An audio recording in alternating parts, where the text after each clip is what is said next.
Assalamualaikum warahmatullahi wabarakatuh. Di sini saya Tika Nafisa. Saya akan menjelaskan materi tentang arsip dan kearsipan. Materi ini saya ambil sumbernya dari buku Pak Ali, Pak Sambas, dan Pak Henry. Kebetulan beliau adalah dosen saya ketika saya kuliah di UPI Bandung, jurusan Pendidikan Manajemen Perkantoran. Terima kasih Bapak, bukunya sangat membantu sekali. Baik, di sini ada beberapa materi pokok yang akan saya sampaikan, tapi kemungkinan di video ini hanya akan ada sedikit beberapa yang akan disampaikan. Yang pertama itu ada pengertian arsip dan kearsipan, yang kedua ada karakteristik arsip, yang ketiga fungsi arsip, yang keempat nilai guna arsip, 5 jenis-jenis arsip, 6 asas penyimpanan arsip, dan yang terakhir daur hidup arsip. Yang pertama itu pengertian arsip dan kearsipan. Sesuai dengan perkembangan teknologi informasi yang dibuat dan diterima oleh lembaga negara, pemerintahan daerah, lembaga pendidikan, perusahaan, organisasi politik, organisasi kemasyarakatan, dan perseorangan dalam pelaksanaan kehidupan bermasyarakat, berbangsa, dan bernegara. Satu hal yang perlu kalian ketahui bahwa arsip itu dulu hanya bentuknya itu hanya surat saja atau dokumen atau berbentuk kertas. Karena seiring berjalannya atau berkembangnya ini teknologi informasi dan komunikasi, maka bukan hanya dokumen saja atau kertas saja yang menjadi sebuah arsip, tetapi semua rekaman dari suatu kegiatan atau peristiwa di mana kegiatan atau peristiwa tersebut akan terjadi di berbagai kantor, yaitu salah satunya di lembaga negara, pemerintahan daerah, lembaga pendidikan. Misalkan contoh lembaga pendidikan berarti sekolah, perusahaan, organisasi politik, organisasi kemasyarakatan, dan bahkan perseorangan pun akan menciptakan sebuah arsip dalam tujuan pelaksanaan kehidupan bermasyarakat, berbangsa, dan bernegara. Kenapa sih kita harus belajar arsip? Karena arsip itu adalah suatu hal yang sangat penting. Kadang kita lupa bahwa segala sesuatu yang bernilai guna atau berharga yang kita punya itu tidak disimpan di tempatnya atau disimpan secara teratur. Maka mulai sekarang kita harus belajar bagaimana menghargai sebuah arsip. Kemudian di sini ada pengertian kearsipan. Kearsipan adalah suatu proses mulai dari penciptaan, penerimaan, pengumpulan, pengaturan, pengendalian, pemeliharaan, dan perawatan, serta penyimpanan warkat atau surat menurut sistem tertentu, dan apabila dibutuhkan dapat dengan cepat dan tepat ditemukan. Baik, tadi kan sudah ada arsip, sekarang kearsipan. Apabila kearsipan itu adalah suatu kegiatan menyimpan arsip tersebut. Kegiatan menyimpan arsip tersebut itu dari mulai arsip tersebut diciptakan, kemudian arsip tersebut diterima, setelah diterima dikumpulkan, diatur, dikendalikan, dipelihara, pasti dirawat, disimpan menurut sistem tertentu. Tidak mungkin disimpannya itu secara acak-acakan, dan tujuannya disimpan dengan sistem tertentu itu ketika kita butuh akan cepat dan tepat ditemukan karena disimpannya sudah teratur seperti itu. Siapa sih yang menciptakan arsip? Penciptaan arsip, yang menciptakan arsip itu ada dua, ada pihak internal dan pihak eksternal. Maksud pihak internal itu adalah pihak yang ada di dalam perusahaan atau di suatu lembaga atau di suatu organisasi. Berarti kalau misalkan dari internal, contoh kalau misalkan surat, berarti surat keluar. Berarti surat keluar itu adalah surat yang dibuat oleh perusahaan untuk perusahaan yang lain atau organisasi yang lain. Kemudian selain internal itu pasti ada eksternal. Eksternal itu adalah pihak luar dari sebuah perusahaan atau organisasi. Maka apabila sebuah surat surat tersebut adalah surat masuk, kebalikan dari surat keluar. Surat masuk adalah surat yang diciptakan oleh perusahaan untuk dikirimkan ke perusahaan kita atau ke organisasi kita. Setelah diciptakan, misalkan kita contohkan arsipnya itu adalah sebuah surat.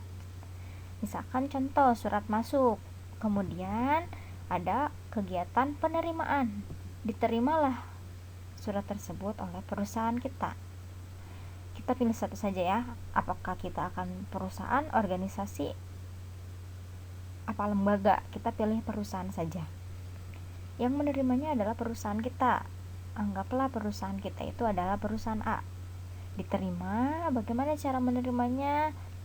Dicek dulu apakah alamatnya sudah benar, dilihat jenis suratnya apakah surat biasa, penting atau rahasia, kemudian dilihat, dicatat di buku agenda, kemudian didisposisikan.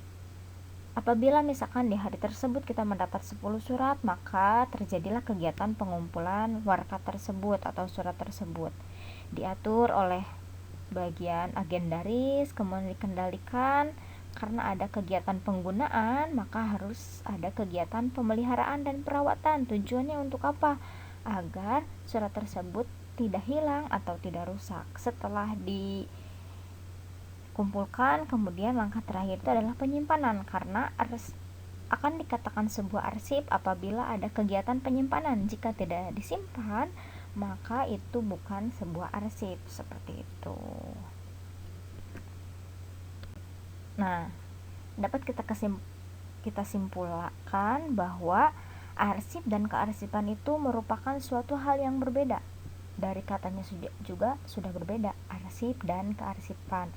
Arsip itu sebuah benda atau warkat yang disimpan menurut sistem tertentu. Sedangkan kearsipan itu kegiatan penguturan arsip tersebut. Seperti itu. Arsip itu bendanya, apabila kearsipan itu sebuah kegiatan menyimpan benda tersebut. Benda itu kan berbagai macam. Arsip itu bisa sebuah surat, kemudian dokumen, video, foto, rekaman suara, atau bahkan benda-benda bersejarah pun jika disimpan menurut sistem tertentu, maka bisa dikatakan sebagai arsip. Seperti itu. Apakah sudah jelas mengenai pengertian arsip kearsipan? Karena kita akan lanjut ke materi yang kedua, yaitu karakteristik arsip. Karakteristik kearsipan, apa sih karakteristik kearsipan? Sebuah arsip akan dikatakan arsip apabila memenuhi syarat-syarat atau karakteristik ini. Apabila karakteristik ini tidak ada di dalam sebuah dokumen, maka dokumen tersebut tidak dikatakan arsip. Di sini tidak semua dokumen atau surat dapat dikatakan sebagai arsip apabila tidak memenuhi ketiga karakter ini. Yang pertama itu adalah mempunyai arti, yang kedua mempunyai nilai guna, yang terakhir disimpan dengan teratur. Kalian cukup mengumpulkan 3 karakteristik apabila ada di dokumen tersebut, maka dokumen tersebut bisa dikatakan sebagai arsip. Yang pertama mempunyai arti. Contoh misalkan suratnya berisi informasi, pastikan memiliki arti, maka surat tersebut bisa dikatakan sebagai arsip. Mempunyai nilai guna. Informasi tersebut itu surat tersebut masih digunakan atau berguna bagi sebuah perusahaan. Kemudian disimpan dengan teratur. Tadi ya, apabila arsip tersebut tidak disimpan atau surat tersebut tidak disimpan, maka tidak dikatakan sebagai arsip. Seperti itu. Bagaimana jika misalkan salah satunya tidak ada?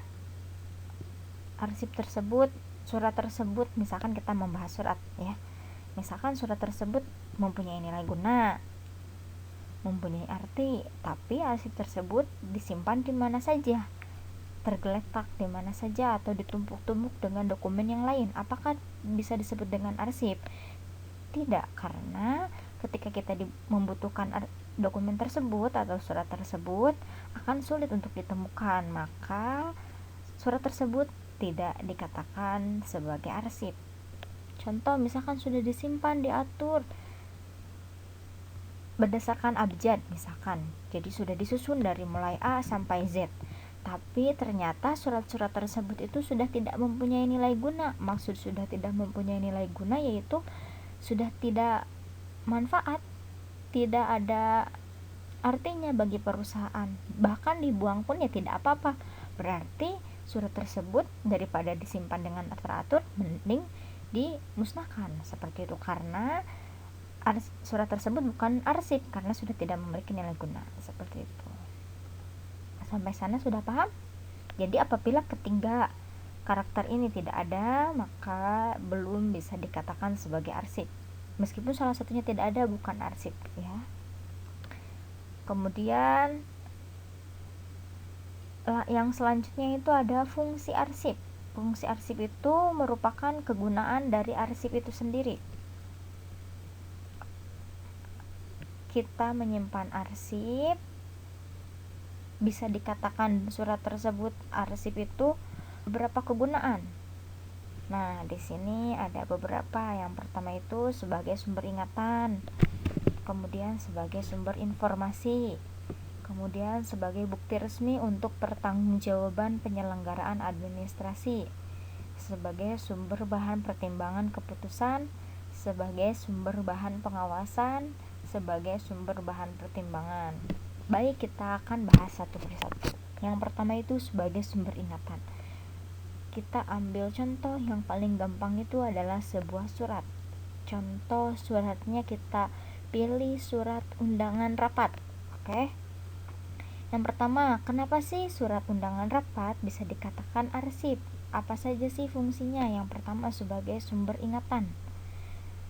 Kita sebagai manusia itu pasti mempunyai faktor pelupa seperti itu. Misalkan contoh surat undangan tersebut datang ke perusahaan kita itu seminggu sebelum rapat, pasti kita akan lupa kapan rapat tersebut akan dilaksanakan.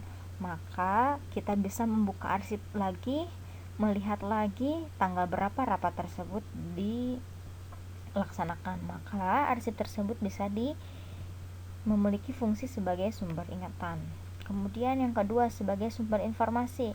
Apakah di dalam surat undangan itu ada suatu informasi? Ada.